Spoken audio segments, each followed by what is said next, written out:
So today we're going to talk a little bit about the fictional method, and you might be asking yourself reasonably, what is the fictional method? What is fiction? What does that even mean? What's the premise there?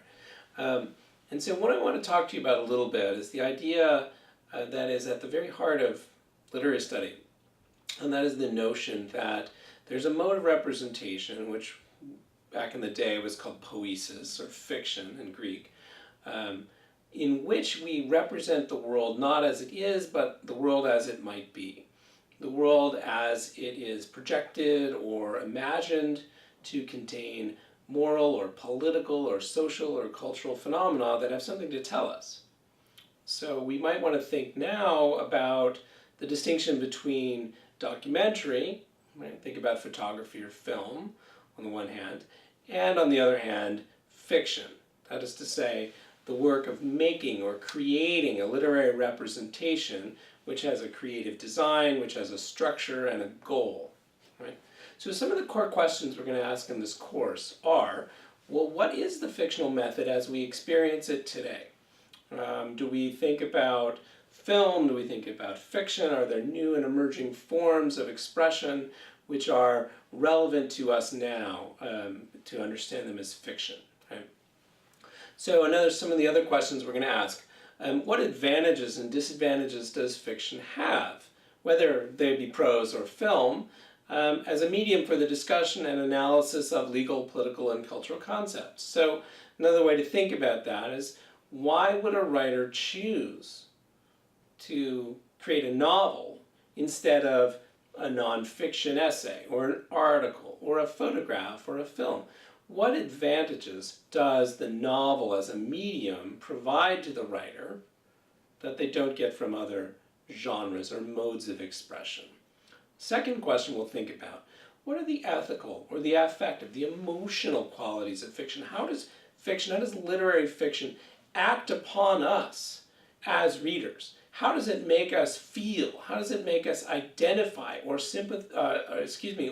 solicit sympathy in us as readers for the characters who are not real? Right?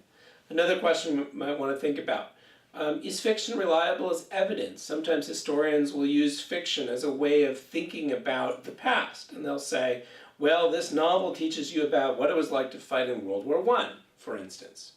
Is it reliable as evidence?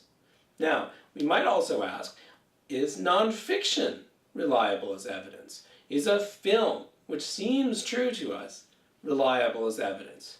Is a nonfiction article reliable as evidence? Those are some of the questions we want to think about. So the fictional method, in short, comes all the way from Aristotle and still something we practice and use today as writers and as critics. Fictional method is a strategy of representations in which artists use literary making, poesis as was called, in order to pursue a creative or expressive goal. Now those goals can differ widely. Some of those goals might include an emotional or affective response, causing you to feel something profound or something horrifying by simply experiencing the novel, in the case of the novel. Another goal might be the ethical, political, or cultural analysis and critique of the present day. We might think about satire and parody. These are ways for writers to explore and reveal the true nature of culture as it exists in the present, and they may be making a critique. We might also think about one of the techniques in the fictional method as being the realistic but subjective depiction of an historical or contemporary reality. That is, to describe things as they actually were. Historical fiction does this very well. We sometimes call this principle verisimilitude or life-likeness. A novel or a film describes to us the world as it was. It seems realistic. People don't stand up and turn into beetles, for example. Things are realistic, we might say. We're also really interested in, when we think about the fictional method, we're also really interested in accessing the hidden inner life of characters. So in a film, we may not get access to the thoughts or intentions or motivations, the inner psyche, the life of an invented character, or in nonfiction, we may not get access to that.